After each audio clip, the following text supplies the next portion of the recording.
Mr. Jordan is set and rearing to go. We're going to talk about one of your old friends. Actually, I think I've met him once. Javier Tebas, of course, our friend at La Liga, the La Liga president, Il Presidente. I don't know why I said that. It didn't add anything to it, did it? No. He fears that the Premier League's record spending of nearly £2 billion is a danger to, quotes, sustainable European football. I mean, he's had many battles with Paris Saint-Germain. Is Tebas right to turn his attention back to the Premier League here? Well, he's never much taken it off the Premier League. He's had two particular focuses. He's had Man City and PSG, and their ownership models are very similar. So that's his agenda. There's an irony, and that, first of all, he's not necessarily wrong, but there is a huge splattering of hypocrisy around it, because A, he wanted the Premier League job after Scudamore left and didn't get it. Oh, really? And B, his league started to this race to the bottom with transfer fees, and of the biggest transfer fees that have been sanctioned in the world, they've come predominantly from his league. They're the ones that have sold £200 million players to PSG. They're the ones that have paid £142 million for Coutinho.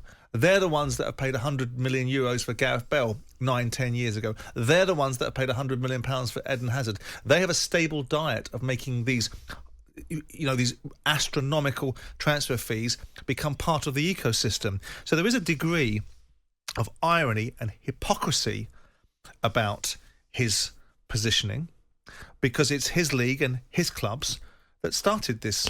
True, but he's serious about complaining about the Premier League spending to the authorities. But he's a serial complainer because he's trying. There is a bravery about Tebas, because he has taken the ball by the horns and decided that the Spanish leagues do need to acknowledge the existence of the requirement for sustainability. That's why they put in a 70% salary cap.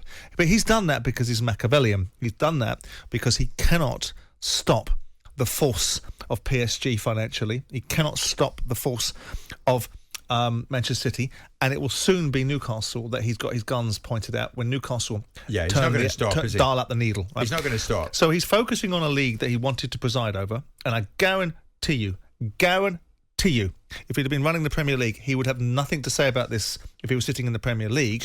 So he wouldn't say anything about a £2 billion spend. And here's the irony of this, and here's where his point falls down. Where's this £2 billion been spent? 1.3 billion of it has been spent on other European clubs. So we've actually disadvantaged our own Premier League by giving 1.3 billion pounds of our transfer spend to the European clubs that he says are being prejudiced by the domestic powerhouse that is the Premier League and their profligacy with spending patterns. But it's other leagues' clubs that have got to benefit from it. The Dutch leagues have had a massive infusion in one football club because they bought Anthony for 85 million quid, XYZ player for another 40, 50 million quid.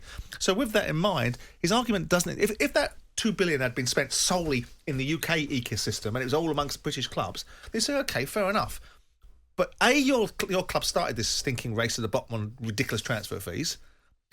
B, your clubs have proven to be two of the most unsustainable in Madrid and Barcelona, with the nature of their having to refinance, restructure, regenerate different revenue streams, sell assets to be able to get themselves back into a position of some sort of togetherness. C, you wanted the job at the Premier League. So with all that in mind... Is there a D?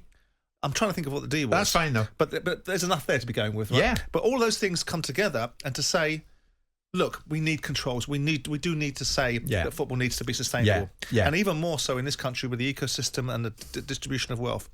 But it is a bit rich from Javier Tebas. If he wants to control his league and put 70% salary cap in, I love it.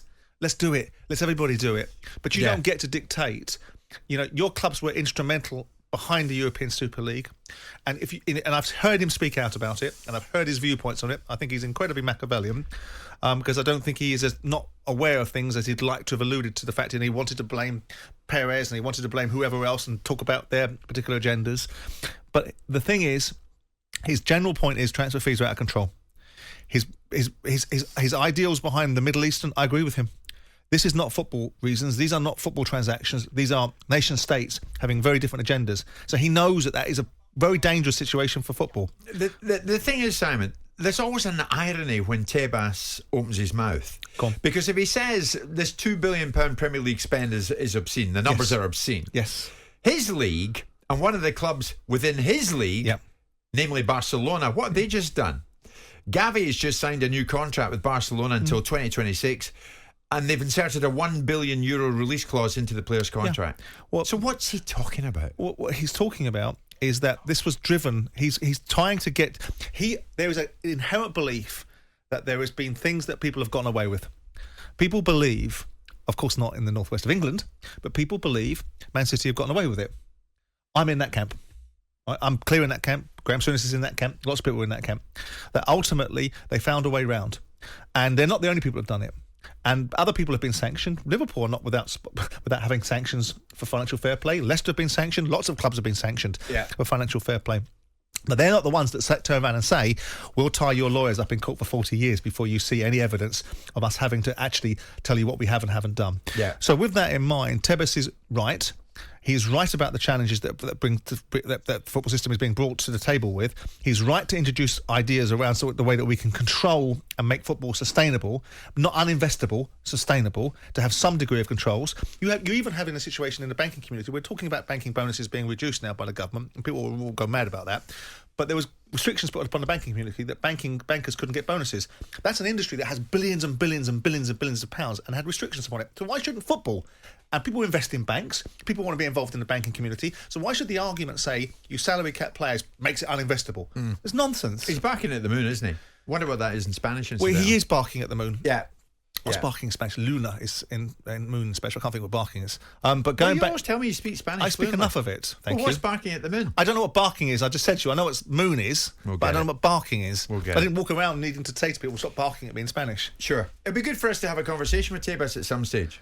If indeed he has... He's an interesting character. I've followed him for the last 2 or 3 years, longer than that, because he is constantly at this, constantly at it, constantly looking at how to advance his league. You'd want him running your league.